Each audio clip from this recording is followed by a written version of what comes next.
마지막으로 경기 변동에 대한 몇 가지 이야기를 좀 하고 이제 1학기 경제학 원론을 마치도록 하겠습니다.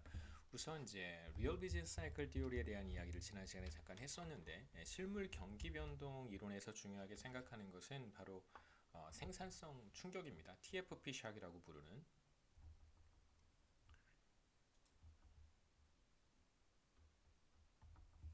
생산성 충격이고요.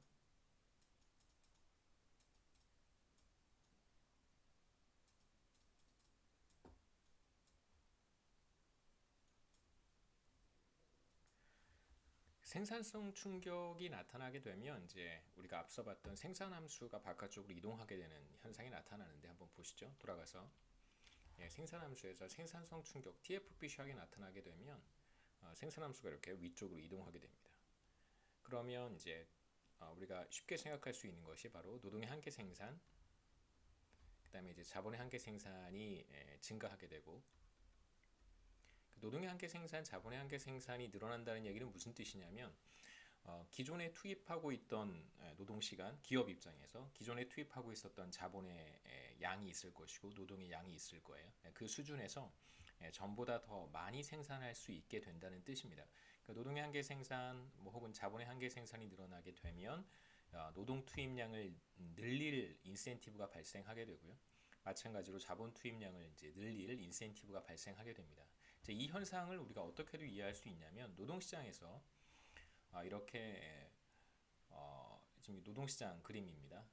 20쪽에서 우리가 봤던 노동시장 그림에서도 TFP 샥이 그러니까 파지티브 샥이 나타날 경우에 기업들이 노동을 늘릴 인센티브가 있다고 말씀드렸으니까 만약에 TFP 샥이 나타나게 되면 이제 노동 수요 곡선이 오른쪽으로 혹은 바깥쪽으로 이동하게 되는 현상이 나타나겠죠. 모든 기업들이 혹은 이제 노동시장에서 굉장히 뭐 상대적으로 영향력이 큰 기업들에게 TFP 샥이 파지티브 샥이 나타난다고 한다면 노동의 한계 생산이 늘어나기 때문에 이제 노동 수요 곡선이 바깥쪽으로 이동하게 됩니다. 그래서 말씀드린 것처럼 노동 투입량을 늘릴 인센티브도 생기고 그 다음에 이제 자본 투입량을 늘릴 인센티브도 생겨요. 그렇기 때문에 기업의 투자가 늘어나게 되고요. 그러니까 투자라고 인베스트먼트라고 하는 것은 자본 스탁을 늘리는 행위라고 이해하시면 좋습니다. 자본 스탁을 늘리기 위해서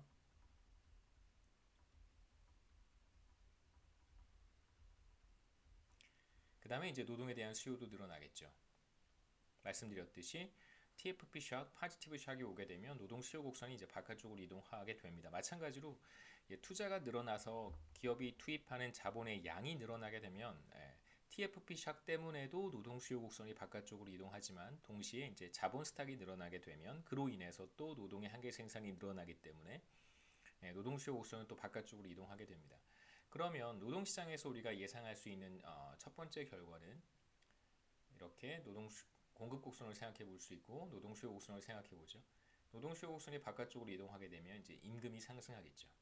새로운 균형은 여기일 테니까. 그래서 임금은 상승하게 되고 고용은 늘어나게 됩니다. 최초의 균형이 여기였었는데 고용이 이만큼 이게 이제 레이버고요. 이게 웨이지입니다. 그러면 웨이지도 상승하고 고용도 늘어나게 될 거예요. 그 다음에 이제 기업은 기본적으로 이러한 행동을 한 이유는 이윤을 늘릴 수 있기 때문에 이러한 의사결정을 하게 된 것이고 결과적으로 기업의 이윤도 늘어나게 됩니다. 그러면 결국은 이제 기업이라고 하는 기업의 지분을 많은 경제 주체들이 주식의 형태로 보유하고 있을 테니까 이윤이 늘어나게 되면 배당 소득이 늘어날 것이고 주주들의 소득도 늘어나겠죠. 배당 소득도 늘어나게 됩니다. 그래서 결과적으로 노동 소득이 늘어나게 되고 자본 소득이 늘어나게 될 테니까 기업들의 소비도 늘어나겠죠. 그래서 그 중요한 것은 Real Business Cycle Theory에서의 TFP 샥이라고 하는 것은 실제로 고용도 늘리고 투자도 늘리고 그 다음에 임금도 상승하고 그 다음에 소비도 늘어나게 되는 소비, 투자, 고용, 임금이 모두 같은 방향으로 움직인다라는 사실을 이제 보여주는 거고요. 결과적으로 투자도 늘어났고 노동 투입도 고용도 늘어났습니다. 그렇다면 이제 실제로 산출량도 늘어나겠죠. GDP라고 우리가 볼 수 있는데, 그러니까 실제로 데이터에서 이들 변수들은 다 같은 방향으로 움직여요. 투자 늘어나고, 그러니까 GDP가 늘어날 때 소비도 늘어나고, 고용도 늘어나고, 투자도 늘어나고, 임금도 상승합니다. 이런 패턴이 이제 같이 나타나기 때문에 실제로 데이터에서 나타나는 경기 변동 현상을 굉장히 잘 설명하는 중요한 이론이라고 할 수 있어요.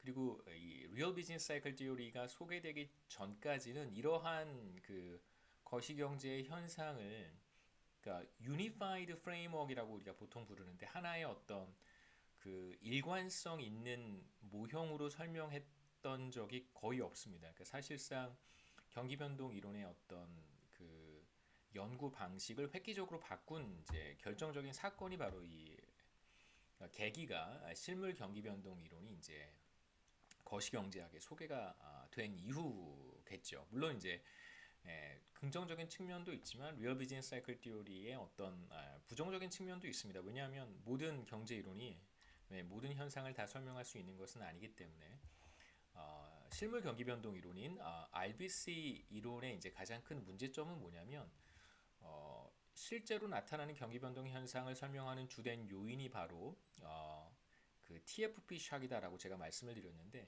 그렇다면 리세션을 어떻게 설명할 것이냐?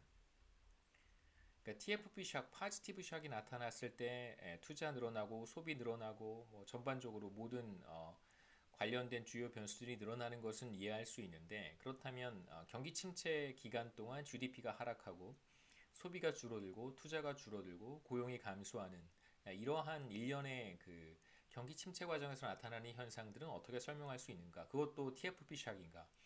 그러니까 어떻게 기술이 퇴보할 수 있는가? 그러니까 리세션은 결과적으로 네거티브 TFP 샥이 발생해야 되는데, 네거티브 TFP 샥을 뭐라고 볼 것인가에 대한 이제 좀 문제가 있었던 것이죠. 그러니까 뭐 기술 수준이라든가 뭐 혹은 새로운 R&D 이런 것들에 의해서 이제 TFP 샥이 발생한다고 보는데, 그렇다면 네거티브한 TFP 샥은 과연 무엇인가? 기술이 퇴보하는 것인가? 기존에 우리가 알고 있었던 새로운 놀라운 발견들이 없어지는 것인가? 이제 이런 비판들이 있을 수 있었는데요. 실제로 이제 리세션을 설명하는 데 어려움이 있지 않느냐라고 상당한 비판이 있었고, 그것에 대한 가장 적절한 그 디펜스는 부정적인 충격을 대체로 이제 원자재 가격 상승 충격이라고 해석을 했습니다. 대표적으로 원유 가격의 상승이라고 보는 것이죠. 혹은 원자재, 굉장히 메이크 센스 하고요.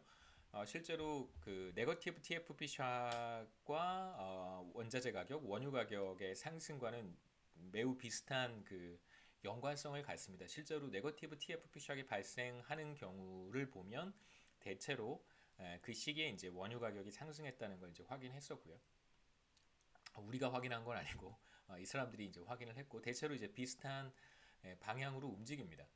그래서 기업들이 이제 대체로 원자재라든가 이제 원유를 많이 사용을 하고, 뭐 심지어 물론 이제 원유를 원자재에 사용하지 않는 그러한 기업들도 다수 존재하지만, 뭐 궁극적으로는 관련된 그 재료들을 많이 사용하기 때문에 실제로 직접적으로 원유를 사용하지 않는 기업이라고 하더라도 뭐 원유와 관련된 여러 가지 제품들을 실제로 생산 과정에서 투입하고 있기 때문에 뭐 직접적이지는 않더라도 간접적으로 영향을 받지 않을 수 없습니다. 받을 수밖에 없습니다. 그래서 이제 원유 가격이 크게 상승하는 경우에 대체로 기업들의 이윤이 감소하고, 그로 인해서 노동 수요가 줄어들게 되고요. 투자도 위축되는 그런 모습을 확인할 수 있습니다. 그래서 네거티브 TFP 샥의 경우에도 GDP가 감소하고 투자도 감소하고 소비도 감소하고 고용도 줄어들고 이런 일련의 패턴이 나타나는데, 중요한 요인은 이제 원자재 가격 상승 혹은 뭐 원유 가격의 상승이라고 보는 것이죠. 두 번째는 이제 존 메이너드 케인즈가 얘기했던 센티먼트에 대한 이야기와 승수 효과입니다. 센티먼트는 보통 우리가 경제 심리라고 부르기도 하고요. 뭐 기업의 투자 심리, 가계의 소비 심리 이런 것들을 가리키는 표현입니다. 경제 심리. 소비자들의 소비 심리, 그 다음에 기업들의 투자 심리, 그 다음에 이제 두 번째 멀티플라이어스는 이제 우리가 승수 효과, 승수 혹은 승수 효과라고 이야기합니다. 멀티플라이어 이펙트 하면 승수 효과, 뭐 멀티플라이어라고 하면 승수인데 그냥 멀티플라이어라고만 해도 멀티플라이어 이펙트라고 하는 개념을 담고 있기 때문에 그냥 승수 효과라고 번역해도 괜찮습니다. 케인즈는 굉장히 중요하게 생각했던 것이 바로 애니멀 스피릿이라고 하는 거고요.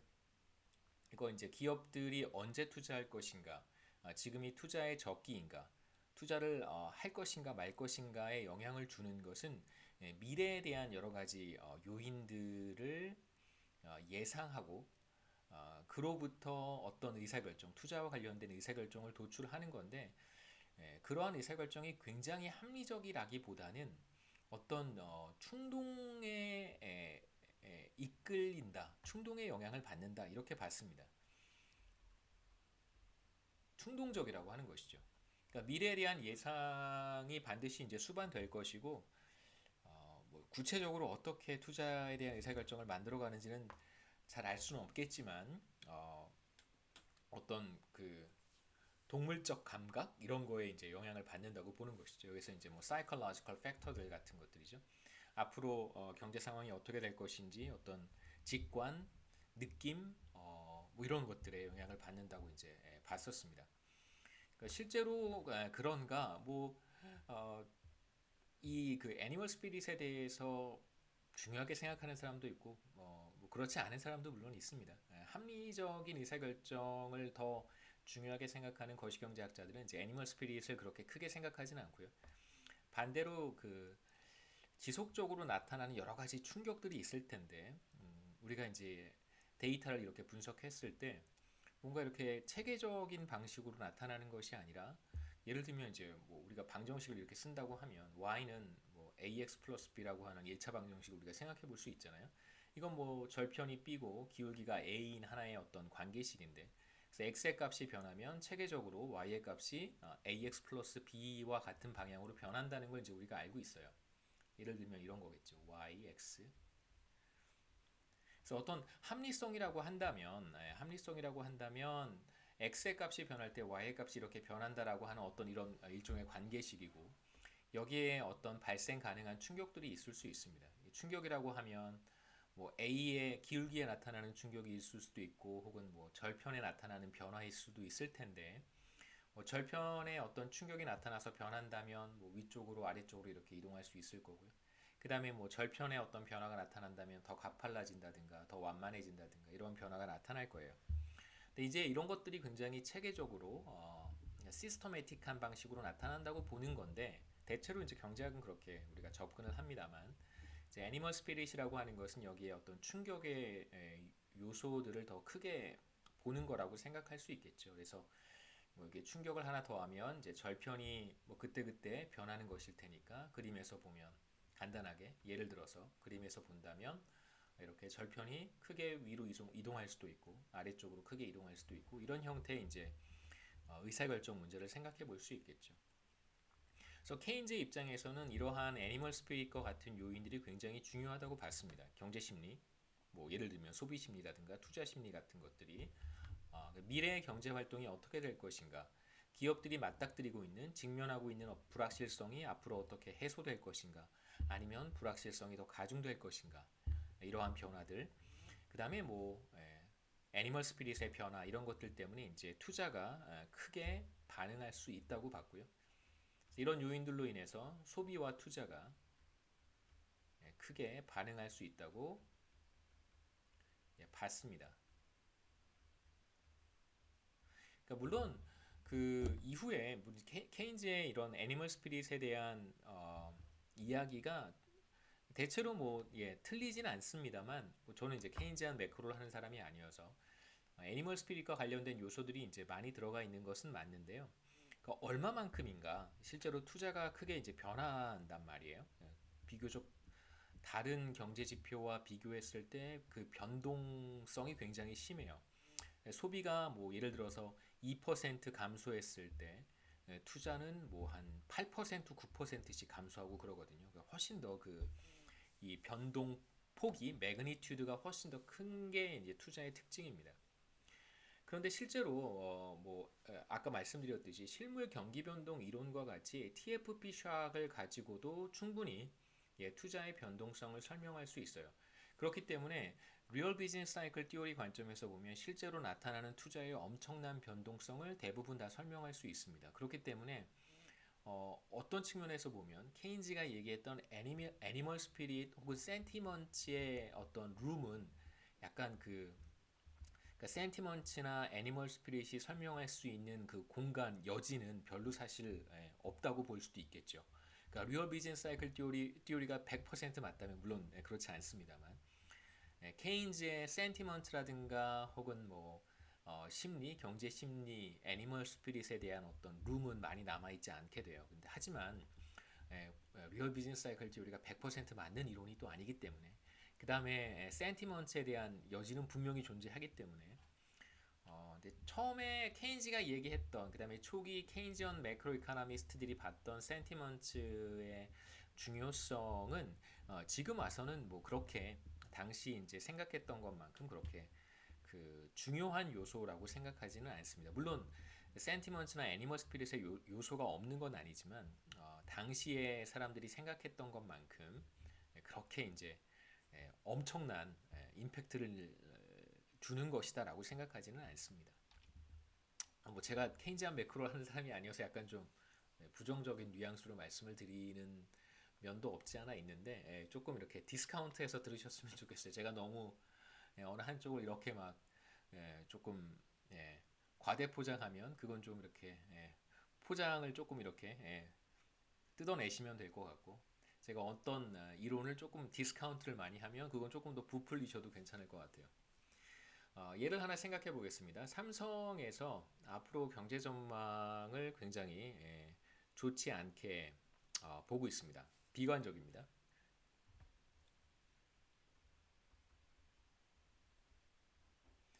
그렇다면 뭐 여러 가지 뭐 삼성에서 판매하는 삼성이 만들어서 판매하는 여러 가지 제품들이 있겠죠. 뭐 반도체도 포함이 될 것입니다. 여러 가지 뭐 머티리얼도 만들고 그 다음에 완제품도 소비자들을 대상으로 한 완제품도 생산을 하니까요. 향후 이제 수요가 좋지 못할 것이다.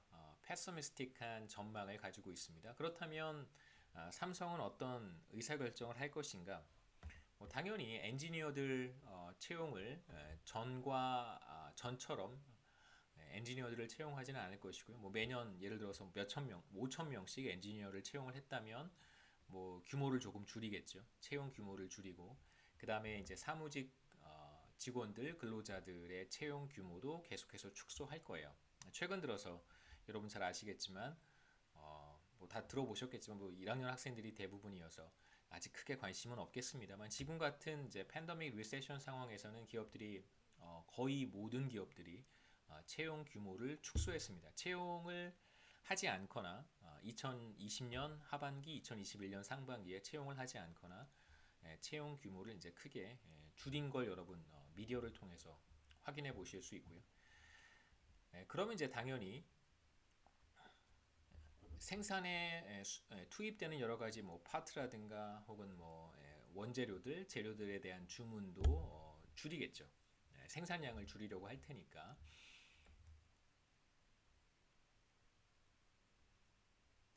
뭐 이러한 그 어떤 이제 경제 상황에 대한 전망의 변화는 다른 그 협력업체들이죠.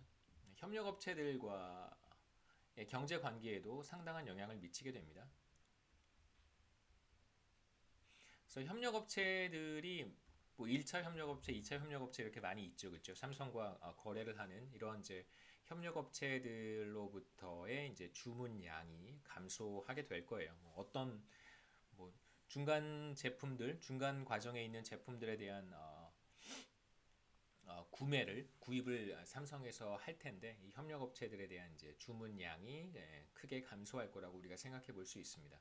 그렇다면 여러 가지 영향을 우리가 생각해 볼 수 있겠지만 노동시장을 중심으로 이야기를 해보면 결과적으로 삼성뿐만이 아니라 뭐 계열사들 그다음에 협력업체들 전방위적으로 어떠한 변화가 나타나냐면 기본적으로 이제 노동 수요가 감소하기 때문에 노동시장에서 노동 수요 곡선이 이제 왼쪽으로 이동하게 되는 현상이 나타나게 됩니다. 그러니까 지금 TFP 샥이라든가 혹은 뭐 원유 가격의 변화라든가 이런 요소가 나타나지 않았음에도 불구하고 단순히 어떤 기업이 혹은 기업들이 미래의 경제 전망을 미래에 대한 경제 전망이 좋지 않았을 때 어떠한 변화가 나타날 수 있는가를 지금 보는 것입니다. 단순히 그러니까 센티먼트의 변화로 인해서 노동 수요가 감소할 수 있고요. 노동 수요가 감소하게 되면 당연히 고용이 줄어들게 되고 고용이 감소하면 당연히 생산이 줄어들겠죠.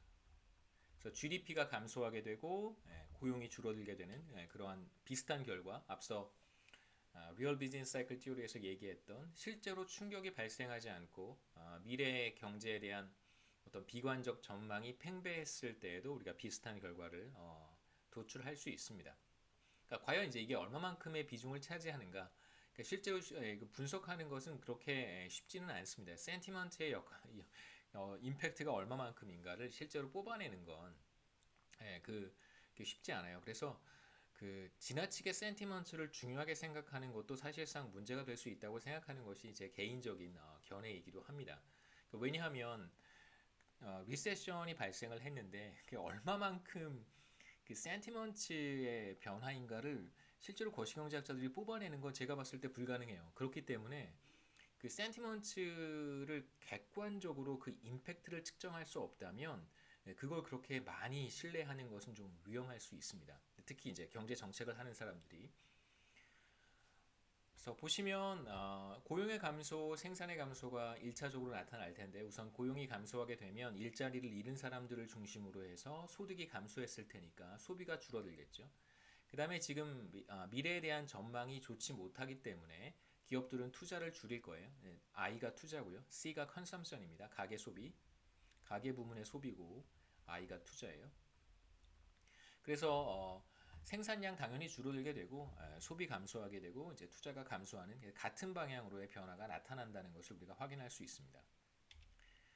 그래서 정리해서 보면 뭐 경제 심리의 변화, 뭐 투자 심리라든가 소비 심리가 부정적이 될 때 대체로 소비가 감소하게 되고 그다음에 이제 소비가 감소하게 되고 기업들의 노동 수요 곡선이 좌측으로 이동하기 때문에 노동 수요가 감소하는 것이죠. 그렇기 때문에 이제 고용도 감소하게 된다는 결과를 간단하게 우리가 도출할 수 있습니다. 당연히 이제 GDP도 감소하겠죠. 그 다음에 이제 우리가 이어서 보려고 하는 게 승수효과, 멀티플라이어인데 멀티플라이어는 어떠한 충격이 발생했을 때 그 충격이 증폭되는 것을 가리키는 말입니다. 충격이 증폭되는 것.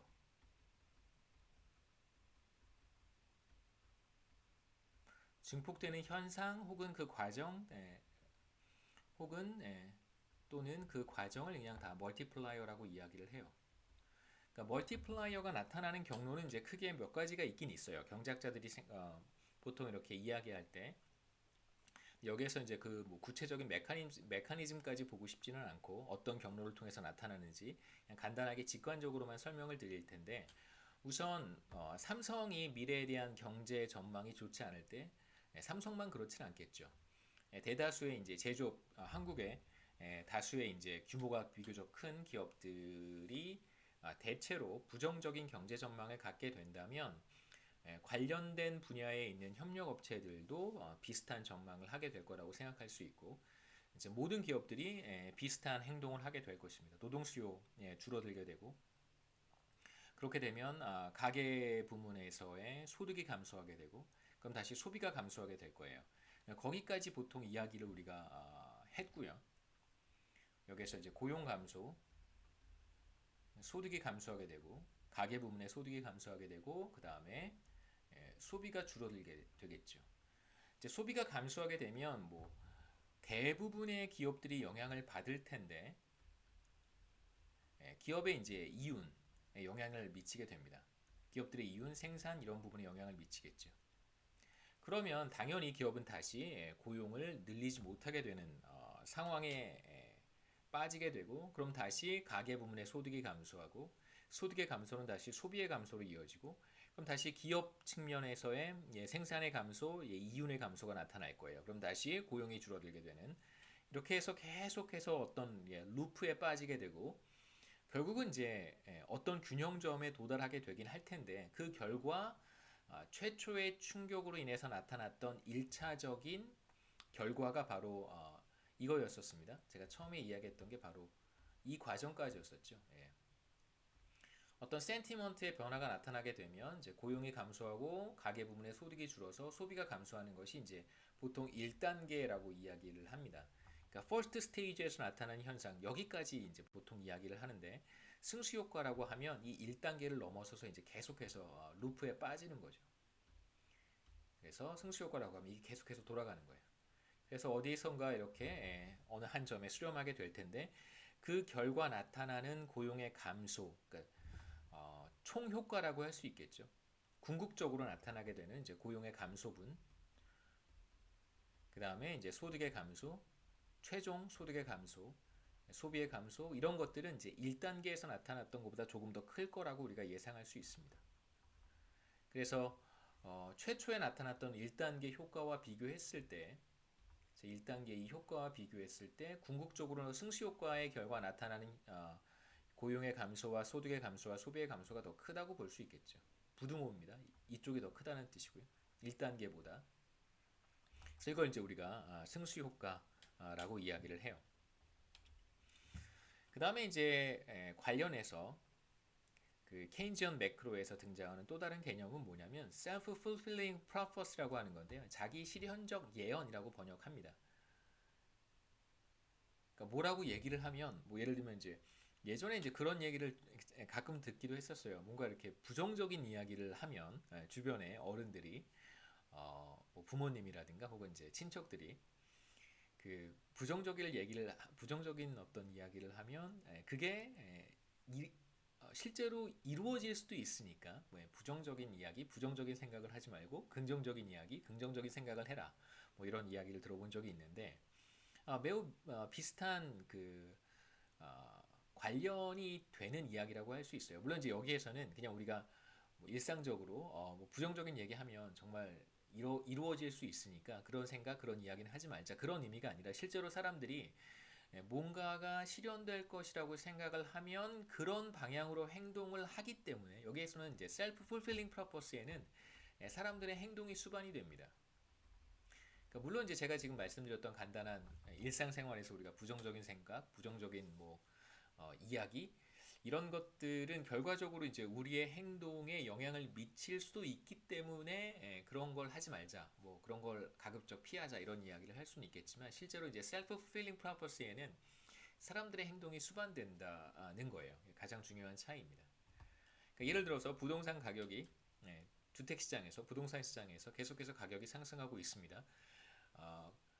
물론 이제 그 상승했다라고 하는 사실을 우리가 이제는 다 알고 있지만 엄청나게 상승했다는 걸 우리가 다 알고 있지만 상승하기 시작할 때쯤 과거로 좀 거슬러 올라가서 그렇죠. 그때 집을 샀었으면 참 좋았을 텐데라는 생각이 들긴 하지만 몇 년 전으로 거슬러 올라가서 한 2년, 3년 전인가요? 3년 전으로 거슬러 올라가서 사람들이 이제 주택 가격이 상승할 것이라고 예상하기 시작합니다. 그러면 사람들이 그냥 단순하게 예상하는 것으로 끝나는 게 아니라 주택을 구입하기 시작하겠죠. 상승할 테니까 뭐 판매하는 사람들도 있을 수 있겠지만 대체로 주택을 구입하려고 하는 사람들이 늘어나게 돼요.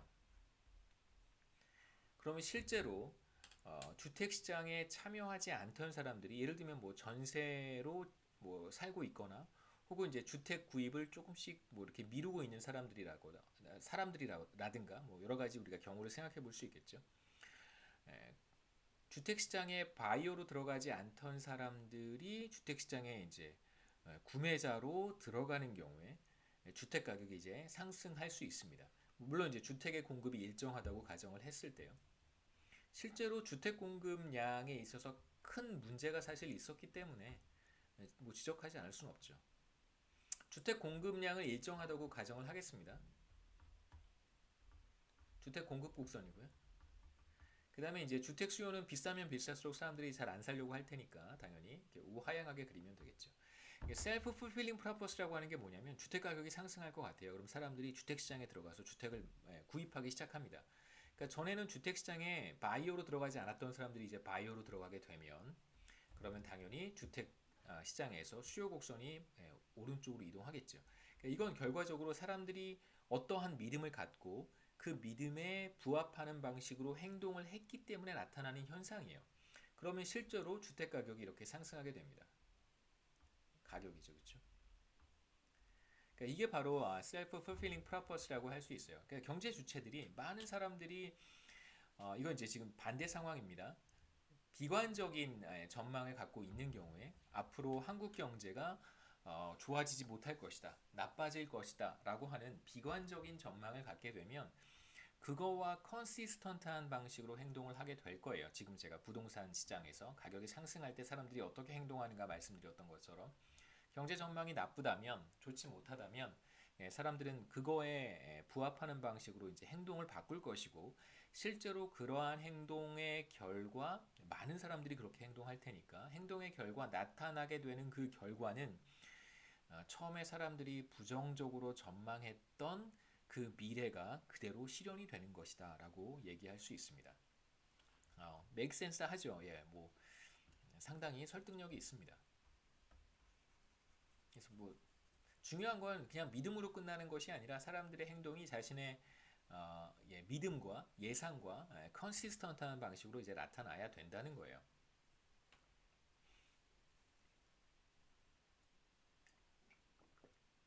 향후 경제 전망이 부정적이다라고 한다면 이제 소비자들은 지금 팬데믹 상황에서 우리가 비슷한 상황을 확인할 수 있었습니다. 작년 정확히 1년 전이죠. 작년 한 4월, 5월 이렇게 6월 작년 이제 2분기죠.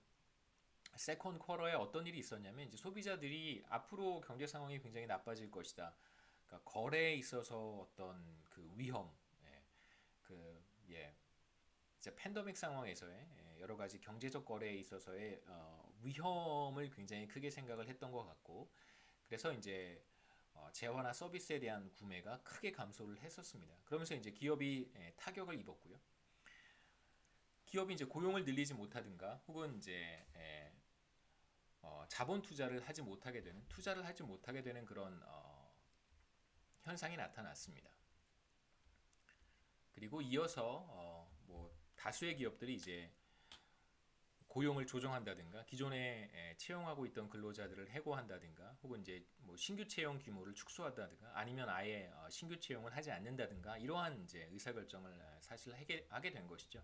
노동 수요가 감소할 테니까 노동 수요 곡선이 왼쪽으로 이동하게 되고 결과적으로 고용은 감소하게 되고 실업은 상승하게 되는 실제로 경제 전망을 부정적으로 하게 되면 그러한 결과가 나타날 수 있다는 걸 이제 여기서 보여주는 건데요. 물론 최근에는 이걸 이제 그 경기 변동 연구를 하는 사람들이 이제 뉴스 샥이라고 해서 단순히 뭐 셀프 풀필링 프로퍼시를 계속해서 연구하는 사람들은 많지는 않습니다.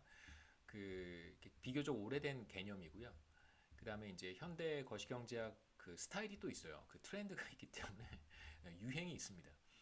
그 유행에 맞춰서 연구를 많이 하는 편이에요. 그래서 한 20년 전부터 이러한 그 충격, 그러니까 self fulfilling prophecy를 어떤 식으로 접근할 것인가, 혹은 센티먼트에 대한 이야기도 우리가 연결해서 생각해 볼 수 있는데 보통 뉴스 샥이라고 이해를 하고요. 그래서 뉴스 샥이라고 하는 것은 뭐 말 그대로 우리가 확인할 수 있듯이 새로운 정보가 업데이트되면 그 샥은 기본적으로 이제 소멸이 되겠죠.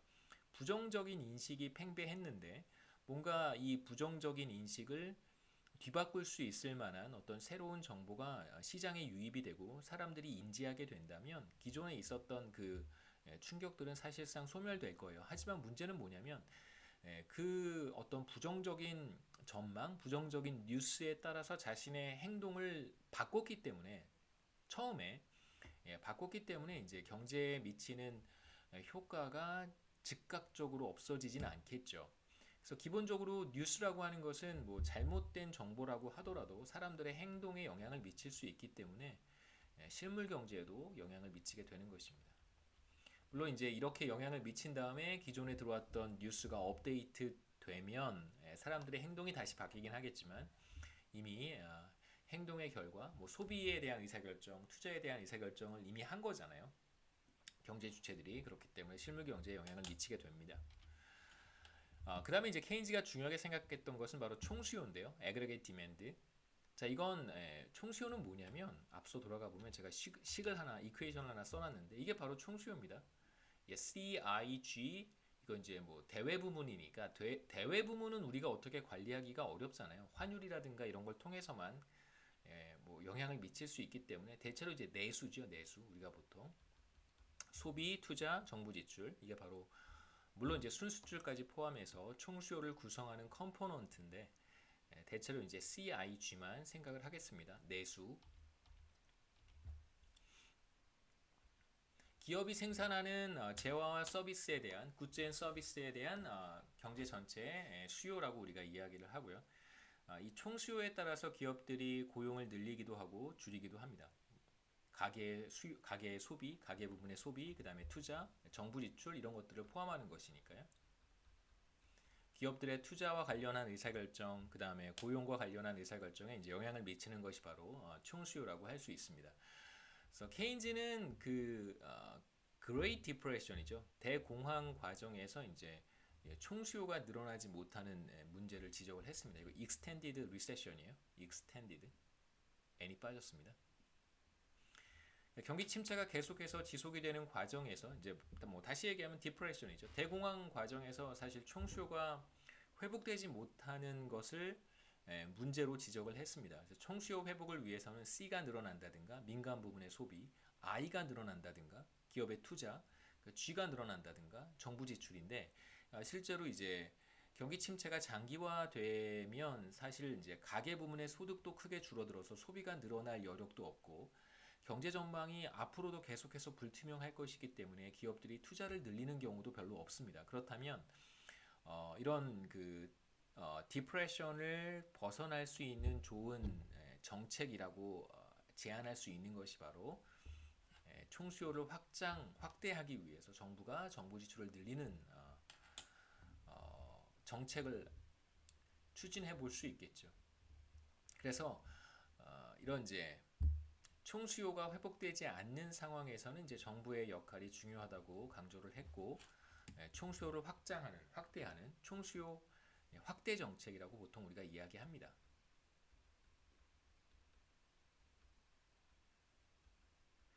보통 이제 확장 정책이라고 보통 우리가 표현을 하는데요. expansionary policy라고 보통 부르는데 확장 정책은 뭐 통화 정책이 될 수도 있고 재정 정책이 될 수도 있습니다. 이제 여기에서는 케인즈가 얘기했던 것은 바로 이제 총수요의 G를 정부 지출을 즉각적으로 이제 컨트롤하는 거니까 정부가 시장에 가서 적극적으로 구매를 하는 것이죠. 굿즈 앤 서비스를 정부가 구매하는 G를 중요하게 생각을 했었습니다. 그래서 27장에 가서 사실 우리가 정부의 정책에 대한 안정화 정책에 대한 이야기를 할 수 있으면 좋을 텐데 오늘이 우리 마지막 시간이니까요. 네. 그래서 26장까지만 최선을 다해서 한번 커버해 보도록 하겠습니다. 이제 세 번째는 이제 밀튼 프리드만이라고 하는 통화주의자라고 보통 부르는데요. 이제 머니터리스트에 대한 이야기를 좀 하도록 하겠습니다. 여기서 뭐 파이낸셜 팩터도 중요하긴 한데 주로 이제 머니터리 팩터에 초점을 맞춰서 말씀을 드릴게요. 간단하게만 보겠습니다. 사실 이제 케인지안 매크로가 득세하고 70년대까지 영향을 미치다가 더 이상 그 거시경제 정책에 있어서 어떤 그 돌파구를 만들어내지 못했을 때 나타났던 것이 바로 밀튼 프리드만과 같은 이제 통화주의자들이고요. 그 이후에 그 이제 고전파 경제학자들이 다시 거시경제학의 이제 주류로 들어서게 됩니다. 물론 이제 그 이후에는 뭐 대체로 케인지안 매크로가 조금 더 제가 이렇게 보니까 전 케인지안 매크로를 하진 않지만 케인지안 매크로가 조금 더 이렇게 주류인 것 같아요. 느낌상. 그래서 뭐 밀튼 프리드만은 그 중간에 그 고전파 거시경제학이 다시 부흥할 수 있는 중요한 계기가 되었던 사람이고 사실은 굉장한 영향력을 행사한 사람이라고 생각을 합니다. 그 결정적으로 케인지안 매크로가 종식 끝나고 사실상 이제 케인지언의 시대가 끝나고 매크로 거시경제 분석의 패러다임 자체를 바꾼 사람이 이제 밀턴 프리드만이니까요. 여기에서 이제 간단하게 통화적인 측면에서 경기 변동을 좀 이해를 해볼 필요가 있는데 지금까지 했던 얘기들이 사실상 그 시간의 순서는 아니기 때문에요. 조금 조심할 필요는 있습니다. 가장 처음에 말씀드렸던 리얼 비즈니스 사이클 티오리가 가장 마지막에 나온 것이고 그 다음에 이제 가장 먼저 나온 것이 바로 케인즈의 매크로고 케인즈의 매크로는 사실상 이제 총수요를 관리를 잘해야 된다라고 하는 거란 말이에요. 내수 확대하고 필요하면 정부가 적극적으로 시장에 개입해서 정부 지출을 늘린다든가. 그 다음에 이제 여기에서 간단하게 말씀드리기는 좀 곤란한 내용이긴 하지만 케인즈가 사실은 그렇게 얘기했는지는 저도 잘 확인하기는 어려운데 어떤 케인즈의 사상이 정부 정책, 경제 정책에 이제 크게 영향을 미치면서 그 통화 정책도 굉장히 루스하게 해요. 그러니까 확장적 통화 정책을 그러니까 확장적 기조를 되게 오랜 시간 동안 유지를 해 왔습니다. 그러니까 그다음에 대체적으로 이제 재량적이고요. 재량적이고 확장적인 통화 정책의 기조를 계속해서 유지해 왔어요. 그러니까 지나치게 많은 유동성이 시장에 공급되었을 가능성도 있고, 그다음에 이제 필요하다면 중앙은행이 통화량을 공급하는데 이게 어떤 룰의 어떤 원칙이라든가 보통 이제 룰이라고 부르거든요. 준칙이라고 이야기하는데 어떤 그 준칙, 룰, 어떤 법칙 이런 거에 제약을 받지 않고 중앙은행이 필요하면 통화량을 늘리고 원하는 대로 통화량을 줄이고 이런 형태 약간 재량적인 통화 정책도 함께 수행을 했던 기간이었었습니다. 대공황 이후에 이제 세계 경제의 어떤 흐름은 좀 그런 패턴이 짙었었는데요. 그 과정에서 높은 물가 상승률, 그 다음에 좀처럼 떨어지지 않는 실업률, 높은 실업률과 높은 물가 상승률을 굉장히 오랜 시간 동안 감수를 했었어야 됐습니다. 근데 그 과정에서 나타났던 히어로 같은 거시경제학에서는 히어로 같은 경제학자가 바로 밀턴 프리드만이고요. 그래서 단박에 그 모든 경제 문제들을 해결했던, 그러니까 해결하기 위한 어떤 굉장히 많은 아이디어들을 제시했던 했던 분이죠. 그 다음에 이후에 제자들과 관련된 분야의 사람들이 이제 거시경제학의 패러다임을 바꾸는 일에 상당히 많은 기여를 했다고 생각합니다. 또 통화량을 관리하는 것이 가장 중요하다고 생각을 했고 실제로 그 중앙은행의 어떤 통화 정책의 일관성 부재로 인해서 경기 변동이 나타날 수 있다. 경기 변동을 야기하는 요인들이 여러 가지가 있는데 그러니까 사실상 뭐 2차 세계대전 이후겠죠. 2차 세계대전 이후에 한국 전쟁 이후 한 60년대를 거치면서 나타났던 경기 변동의 현상들은 대체로 중앙은행의 통화 정책으로 인해서 나타난 것들도 있다라고 이제 봤었습니다. 그래서 중앙은행의 통화 정책으로 인해서 경기 변동이 발생했다. 물론 그게 100%라는 뜻은 아니고 중요한 요인 중에 하나가 바로 당시에 중앙은행의 통화 정책이었다라고 보는 시각입니다. 실제로 이 시각은 상당히 오랫동안 지배적인 그 더미넌트한 시각으로 이제 수용이 됐고요. 경기 변동을 연구할 때 저도 이제 그런 논문을 쓴 적이 있는데 경기 변동을 연구할 때 크게 이제 두 가지 충격을 고려를 했었어요. 첫 번째가 이제 TFP 샥 아까 말씀드렸던 리얼 비즈니스 사이클 티오리의 TFP 샥이고 다른 하나가 중앙은행의 통화 정책에 있어서 갑작스럽게 통화량의 증가율이 상승한다든가 갑작스럽게 통화량의 증가율이 하락한다든가 이런 것들도 이제 중요한 경기 변동의 충격으로 그 연구를 할 때 이제 포함을 시키기도 했었습니다. 그래서 메커니즘은 간단해요. 중앙은행이 통화량의 공급을 늘리면 여기서 줄이면이네요. 중앙은행이 통화량의 공급을 줄이게 되면 당연히 그 수량 방정식 퀀터티 티오리에 의해서 물가 수준이 하락하게 됩니다. 당연히 물가 수준이 하락하게 되면 그러면 노동의 한계 생산물 가치가 하락하겠죠. 전반적인 뭐 물가 수준의 하락은 기업들 입장에서 봤을 때 자신이 생산해서 판매하는 제품의 가격이 하락한 것이기 때문에 똑같이 한 단위를 만들어서 똑같이 스마트폰 하나를 만들어서 판매를 하는데 전보다 수입이 감소하는 것입니다. 가격이 하락했기 때문에. 그렇다면 임금이 경직적인 상황에서 어떠한 현상이 나타나게 되냐면 노동 수요가 감소하게 될 테니까 고용은 조금 더 크게 하락하겠죠. 그래서 고용 감소가 수반됩니다. 그래서 가격의 하락은 노동 수요를 떨어뜨리게 되고요. 노동 수요가 떨어지게 되니까 전반적으로 고용은 감소하게 됩니다. 임금이 경직적인 상황에서는 그 임팩트가 조금 더 크다고 볼 수 있겠죠. 그래서 뭐 여러 가지 이야기를 이제 여기서 또 해볼 수는 있겠지만 이제 간단하게 고용이 감소하게 되고 그럼 당연히 이제 GDP가 떨어지겠죠. 뭐 이런 일련의 과정들을 우리가 생각해 볼 수 있습니다. 그래서 경기 변동 과정에서 경기 변동이 왜 나타나는가? 중앙은행이 통화량의 조절을 너무 임의로 했기 때문에 나타났을 수도 있다. 그래서 밀턴 프리드만은 통화량의 증가율을 일정하게 유지하는 것이 좋다라고 하는 주장을 했고요. 그게 바로 밀턴 프리드만의 X% 룰입니다. 그래서 통화량의 증가율을 뭐 3%면 3%, 4%면 4%로 일정하게 유지해야 된다는 것이 바로 밀턴 프리드만의 핵심 아이디어고요. 나중에 이제 이건 뭐 이후에 여러 가지 방향으로 또 크게 확장이 되어서 다양하게 그 뭐 활용이 되게 됩니다. 그래서 뭐 넘어가고요. 여기도 이제 뭐 크레딧에 대한 이야기인데 뭐 시간 관계상 넘어가겠습니다. 멀티플라이어에 대한 이야기를 다시 한번 간단하게 하고 그 다음에 이제 노동시장을 중심으로 해서 경기 변동이 어떻게 나타나는지 한 10분 정도만 제 생각에 더 하면 한 60분 정도 강의하고 오늘 마지막 강의를 마치도록 하겠습니다.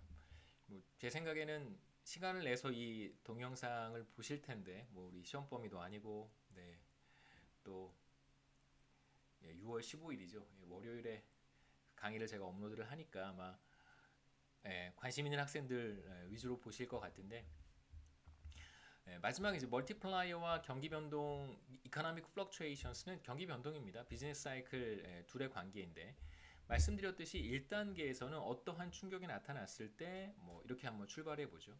충격이 발생했습니다. 뭐 미래에 대한 어떤 불투명한 전망, 부정적인 전망 이런 것들이 이제 가계 부문에 들어왔다라고 한번 해보죠.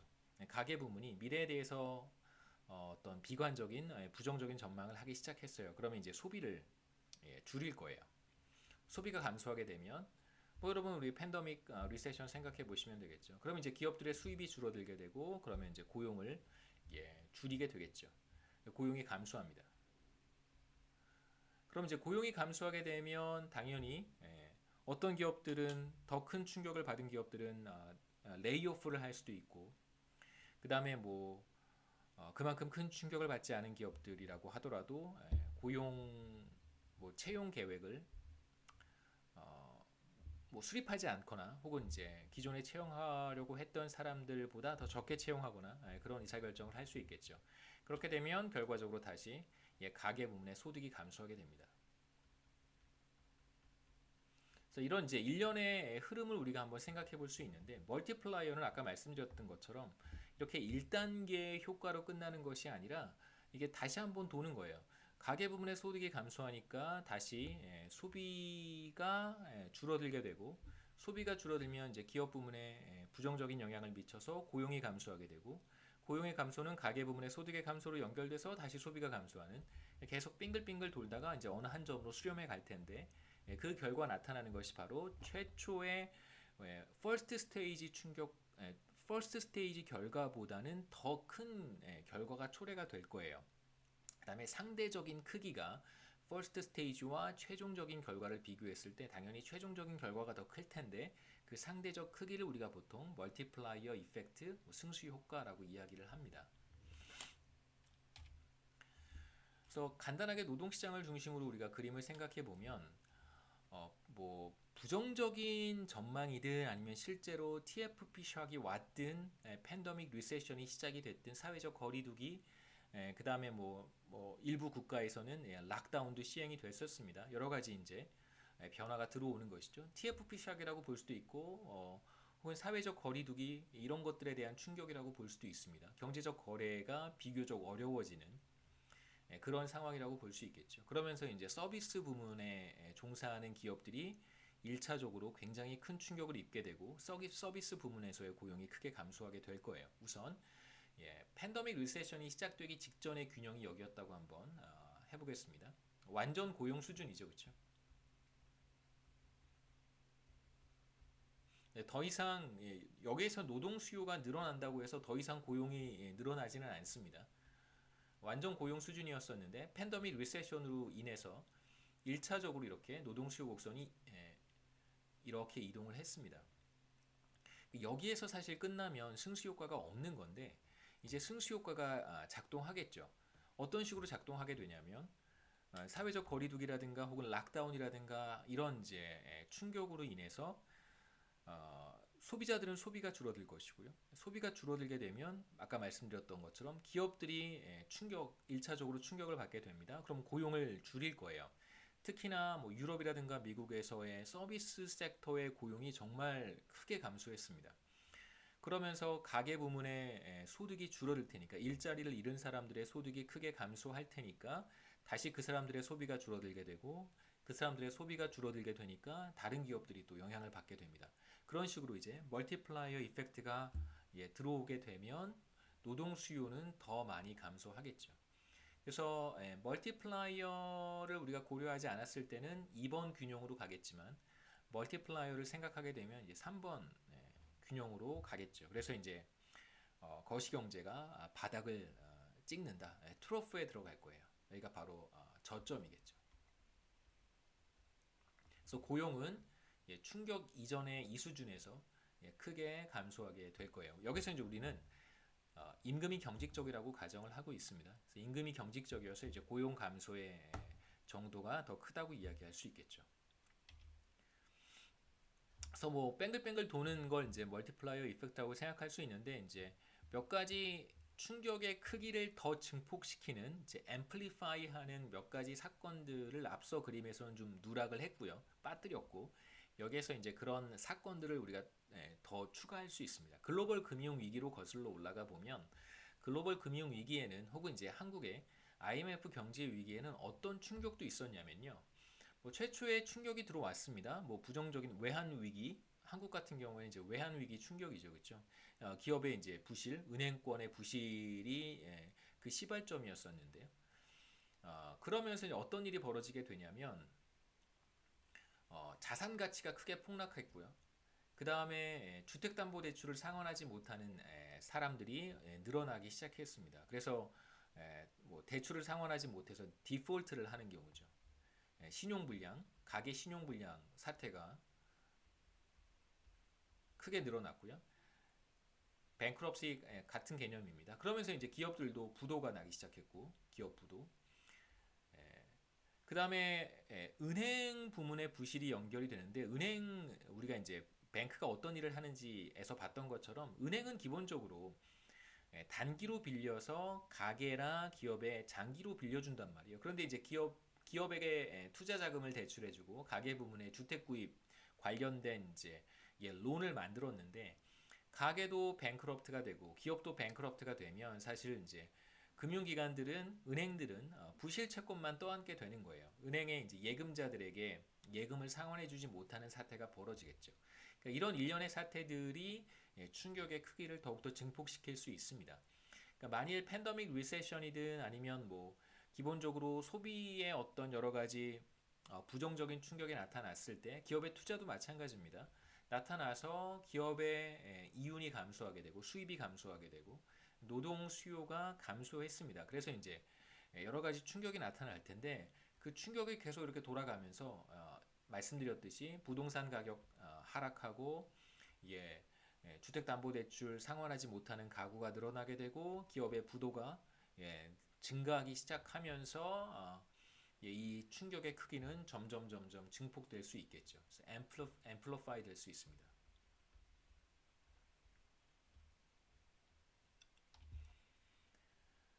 중기에 대한 이야기를 간단하게 하고 이제 마치겠습니다. 그 미디엄 런은 단기와 장기의 중간쯤인데 보통 단기라고 하면 8분기 정도 생각하시면 좋고요. 장기라고 하면 뭐 한 10년 이상이라고 생각하시면 되는데 중기는 요 중간에서 대략 2년에서 3년 정도의 타임 호라이즌을 보통 미디엄 런이라고 이야기합니다. 중기. 예, 중기에서의 변화는 어떻게 나타나는지, 그러니까 뭐 거시경제 충격이 발생했을 때 그 충격이 어떻게 진행되어 가는지, 그 다음에 아마도 저점을 찍고 회복되는 과정까지 우리가 이야기할 수 있을 거예요. 보통 미디엄런 2, 3년 정도의 타임 호라이즌에서는 보통 단기라고 하면 충격이 발생하고 직후에 어떤 일이 일어나는지 정도를 이야기하는 것이고요. 그 다음에 장기라고 했을 때는 경기 변동이 그렇게 중요한 이슈가 되지 않습니다. 예를 들어서 지금과 10년 전을 비교했을 때 보통 사람들이 전반적으로 소득 수준이 어떻게 변했지에 관심이 있지, 혹은 지금과 20년을 비교할 때 대체로 소득 수준의 변화 이런 것들에 관심이 많기 때문에 장기로 넘어가게 되면 경기 변동에 대한 이야기는 사실상 의미가 없어져요. 경기 변동은 비교적 단기에 나타나는 현상이어서 10년 이상으로 넘어가게 되면 별로 비즈니스 사이클에 대한 이야기를 하지 않습니다. 10년 이상은 경제 성장에 대한 이야기를 하는 기간이고요. 그래서 이걸 이제 하나의 어떤 프레임워크에서 단기의 경기 변동과 장기의 경제 성장을 다 같이 이야기할 수 있다면 굉장히 좋은 거시경제 모형이겠죠. 실제로 이런 모형이 그렇게 많지는 않습니다. 그리고 함께 분석할 수 있는 함께 분석할 수는 있는데 이제 또 모형이 굉장히 프레임워크가 굉장히 복잡해지면 할 수 있는 게 또 그렇게 많아지지 않기 때문에 좋기는 좋습니다만 또 트레이드 오프가 있겠죠. 잃어버리는 것도 있습니다. 이제 중기에 우리가 어떤 변화를 보고 싶냐면 그 회복 국면에서 두 가지 가능성을 생각해 볼 텐데 첫 번째는 이제 시장의 어떤 자생력이라고 할까요? 마켓 포스예요. 시장의 자생력에 따라서, 그러니까 기본적으로 이제 균형으로 가려고 하는 어떤 본질적인 움직임이 시장 내에는 있습니다. 국가 경제 내에는 어떠한 부정적인 충격이든 아니면 뭐 파지티브 샥이든 강타했을 때, 한국 경제를 강타했을 때 다시 이전 수준으로 조정되어 돌아가려고 하는 어떤 마켓 포스가 존재하는데, 그 마켓 포스에 의해서 나타나는 균형은 어떤 모습이고, 그 다음에 두 번째로 정부가 시장에 개입해서 통화 정책이든 재정 정책이든 어떠한 안정화 정책을 수행을 했을 때 어떠한 그 균형으로 조정되어 가는지를 이제 이어서 보도록 하겠습니다. 뭐 시간 관계상 아마 첫 번째 정도만 간단하게 이야기를 하고 마치겠습니다. 우선 부정적인 충격이 발생을 했습니다. 그래서 리세션이 발생하기 전에 1번이었었는데 부정적인 충격이 발생하고 뭐 멀티플라이어 이펙트 이런 거 다 같이 생각하셔도 괜찮아요. 그래서 2번으로 이렇게 저점으로 들어갔어요. 그래서 고용이 크게 감소했겠죠.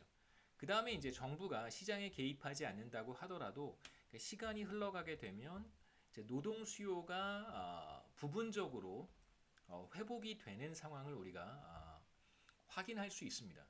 partial recovery인데요. 부분적으로 이제 일부 회복이 되는 것이죠. 이제 회복 국면에 들어가서 완전히 회복될 수도 있어요. 이건 뭐 반드시 이 그림에서처럼, 교과서의 그림에서처럼 뭐 반드시 부분적으로만 회복되는 것이냐, 그렇지는 않습니다. 시간이 조금 더 흘러가거나 아니면 같은 미디엄 런에서도 완벽하게 회복할 수도 있어요. 그거는 상황에 따라서 다릅니다.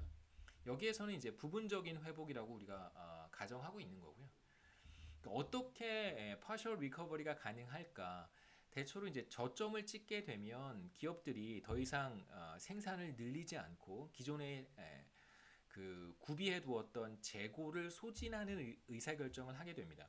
그러니까 자동차 같은 경우에도 자동차를 계속해서 생산하지 않고요. 생산량을 조금 줄이고 기존에 이제 창고에 생산해 놓은 자동차들이 많이 있어요. 다른 기업들도 비슷합니다. 물론 이제 기업의 유형에 따라서 다르겠지만 인벤토리를 쌓아놓고 경영 활동을 하는 기업도 있고 인벤토리가 없는 기업도 물론 있을 수 있겠죠. 대체적으로 서비스업 같은 경우에는 그렇지는 않습니다만 이제 인벤토리 구비해 놓은 재고를 소진을 할 거예요. 그래서 경기 저점에 들어가게 되면 리세션 상태에서는 재고를 다 소진을 먼저 하겠죠. 생산량을 늘리지 않고 앞으로 어떻게 될지 모르니까. 그러다가 이제 서서히 경기가 바닥을 찍었다고 생각이 되면 이제 계속해서 재고를 소진을 할 텐데, 이제 재고가 거의 다 소진이 되고 나면 더 이상 판매를 할 수 없잖아요. 그러니까 기업들이 아무리 리세션 상황이라고 하더라도, 물론 하나도 판매하지 못하는 기업도 있을 수 있습니다만, 대체로 하나도 판매하지 못하는 기업은 뭐 그렇게 많지는 않을 테니까요. 그래서 이제 재고가 거의 다 소진이 되면 다시 이제 생산 활동에 들어가게 돼요. 그래서 자동차나 뭐 컴퓨터 제조업, 그다음에 뭐 하우징 컨스트럭션도 마찬가지겠죠. 기존에 이제 주택 건설이 거의 이제 스탑이 되겠죠. 더 이상 신규 주택을 공급하지 않다가 경기가 바닥을 찍고 나서는 서서히 수요가 살아날 것이라고 이제 기업들이 예상하기 시작할 테니까 다시 이제 주택 건설을 시작하게 되고, 자동차와 컴퓨터 제조업체들은 재고를 확충하고 생산량을 늘리기 시작합니다. 그 과정에서 이제 노동 수요가 회복이 되는 것이죠. 그래서 수요 곡선이 바깥쪽으로 이제 이동하는 것입니다. 그 다음에 또 하나 생각해 볼 수 있는 것은, 이제 최근에 뭐 미디어에서도 이야기가 되고 있으니까 말씀드리는데요. 지난 한 해 동안 그 경제 상황이 굉장히 좋지 못했기 때문에 소비가 크게 감소를 했었습니다. 근데 이제 경제가 어느 정도 회복 국면에 들어가서 소비자들이 소비를 늘리기 시작했어요. 그러니까 리세션 상황에서 가계 소비를 계속해서 그 지연한다든가 혹은 연기했던 소비자들이 굉장히 많을 거예요. 예를 들면 자동차를 오래된 자동차를 이제 바꿔야 될 시기가 됐는데 갑작스럽게 리세션에 들어갔거나, 혹은 뭐 가전제품 같은 것들을 이제 교체할 시기가 되었는데 갑작스럽게 리세션에 들어간 경우에는 그때 이제 소비를 하지 않고 조금씩 시간을 두다가 이제 회복 국면에 들어가게 되면 이제 자신이 예정했던, 사실은 미뤘던 소비를 하게 되는 그런 현상이 나타납니다. 그래서 이런 내구재들, 뭐 냉장고라든가 워싱머신, 그다음에 셀폰, 에어컨 이런 것들을 이제 구입하기 시작하겠죠.